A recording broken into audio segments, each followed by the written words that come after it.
Roger Stone here. Every day you wait, your money loses value, but gold and silver don't follow those same rules. American Sovereign Bullion gives you access to a nationwide wholesaler network, helping you secure aggressive pricing on real physical metals. Call 844-272-2428 now to get your free gold and silver guide to learn how to protect your wealth with physical gold and silver, delivered right to your door or with a gold IRA. Visit asbgold.com. That's asbgold.com for your free gold and silver guide today. Listen, all you New Yorkers. Excuse me. Taxi. Okay, we're looking around. This is the 77 WABC minicast.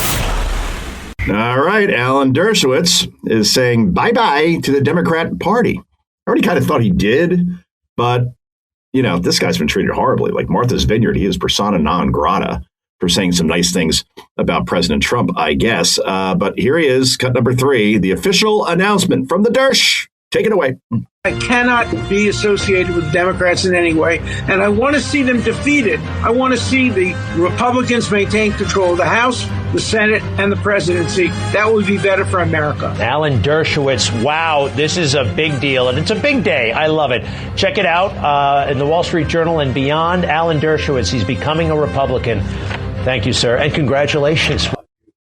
I believe that's our friend Greg Kelly. Yeah, I don't blame Dershowitz. I mean, you see what the Democratic Party is doing. It's not your daddy's donkeys anymore, like I wrote about in my second book. You remember what Bill Clinton accomplished with Newt Gingrich, where you had a balanced budget amendment. Wow, like I talked about this top of the show. Don't spend what you don't have. We had a surplus at the end of the 90s. That ain't bad. Clinton declared that the era of big government was over.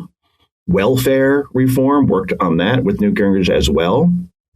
Yeah, 90s it's a pretty good time. I mean, look, Clinton, he inherited like the best presidency you could because the Soviet Union fell officially during George H.W. Bush's presidency early on, Berlin Wall.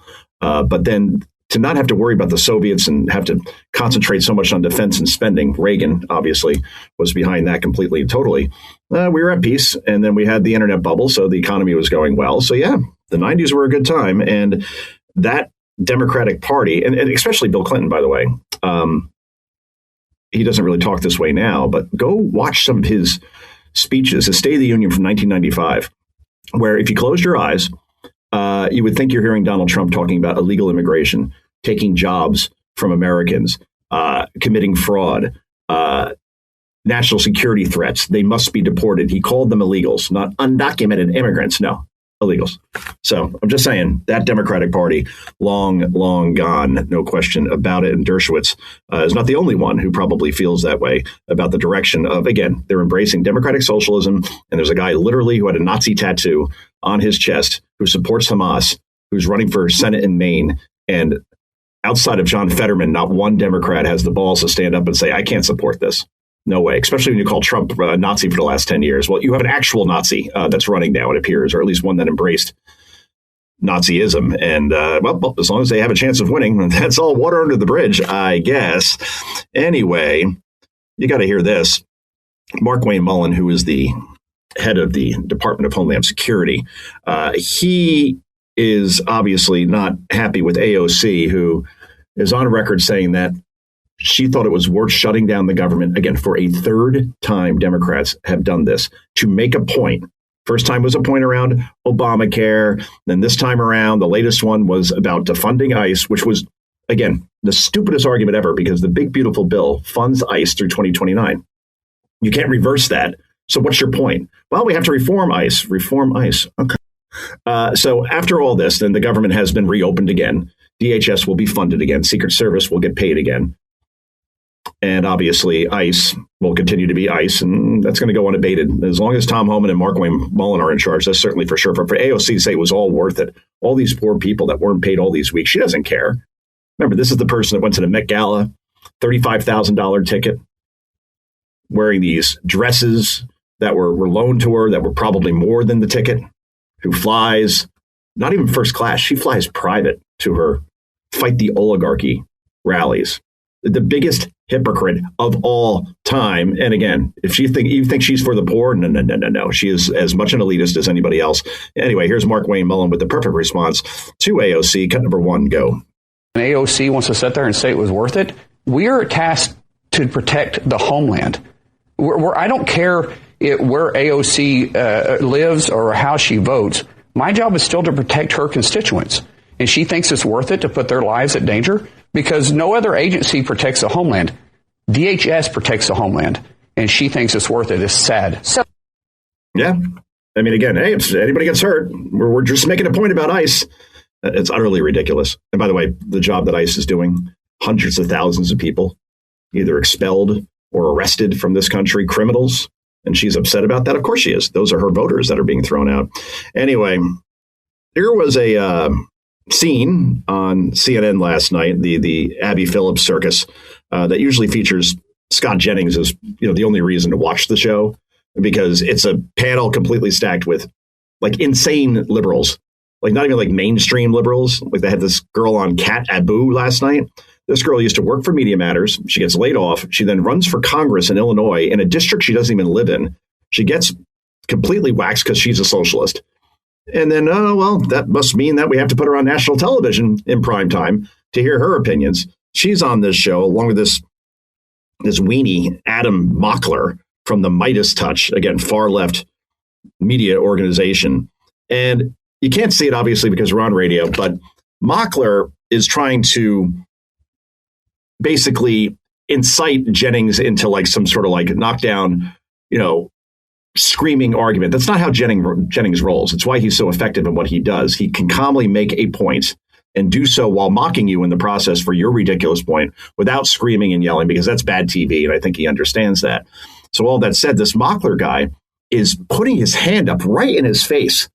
And there's a space thing. I do panels all the time here on Fox. You have a space between you and the person next to you. You never put your hand up and put a finger or a fist in their face. Even if it's only like, a couple of inches away, you're not actually touching the face. You're clearly trying to instigate. That's what happens here. And Jennings, for the first time, loses his temper, and rightly so. This is cut number 17. Go. 6 weeks. You have the attention span of a gnat? Homie, I debated you on TV 4 to 6 weeks ago, and you said we were weeks away from it. Now you're making condescending remarks because you can't defend the fact that this war is not going your way. Wait, one more time. Not going your way. Name one political concession. Name one political concession. Hey, whoa. Honestly, I'm not going to have this guy's Everybody, hang tight, honestly. Okay? No, everybody calm down, okay? Yeah, Abby Phillip. What a way to handle that one. Boy, she's probably the worst host of all three of the major cable news networks, the most condescending and pious. Anyway, and I checked it out. Somebody asked me, I did a speech last night in Springfield, Illinois.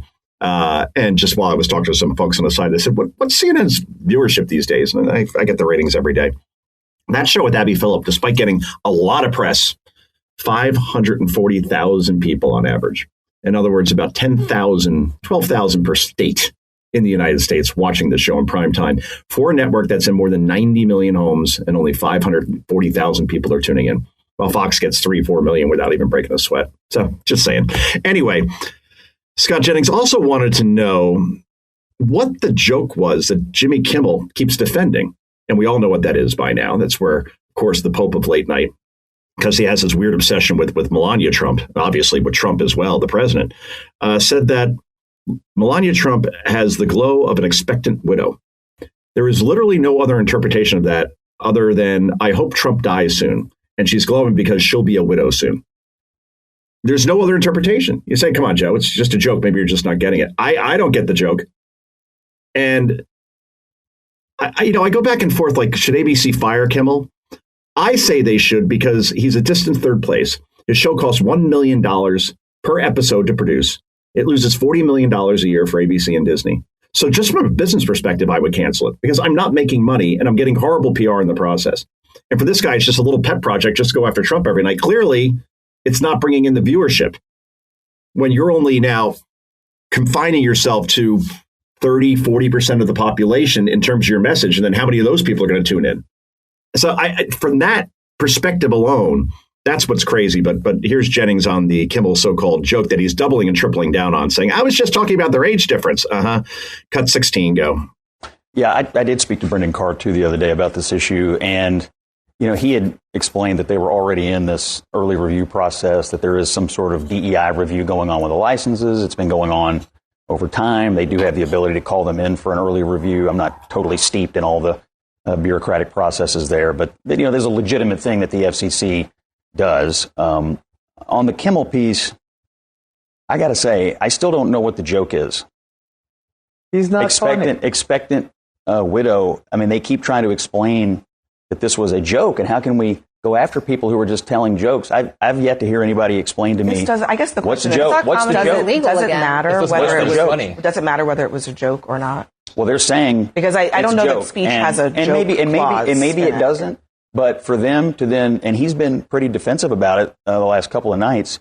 But for them to say, "Oh, we're just out here telling jokes," I wish somebody could explain to me what is the joke about wish casting the death of the President of the United States or anybody else. Well, Well, precisely. And again, I'm not into policing jokes either, like a guy like Chappelle or Chris Rock or anybody for that matter. But this wasn't a joke. This was a call for an assassination of a president. And this was after. I mean, he told this 2 days before the White House Correspondents' Dinner and after 2 assassination attempts. The same Kimmel who said that it was a MAGA guy who took out Charlie Kirk, which that was a lie as well. Where was the joke there, I wonder? No punchline whatsoever.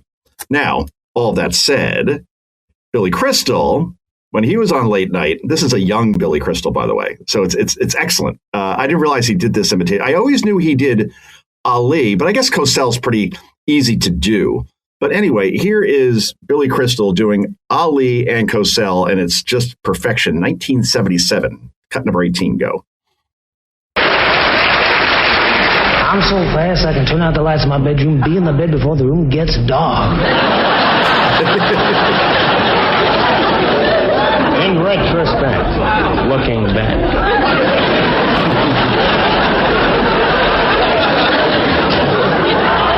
There is only one Ali. There can never be another. He is singularly Ali, solely Ali. That's the fact that makes him great. The fact that there is only one Ali. Numero uno.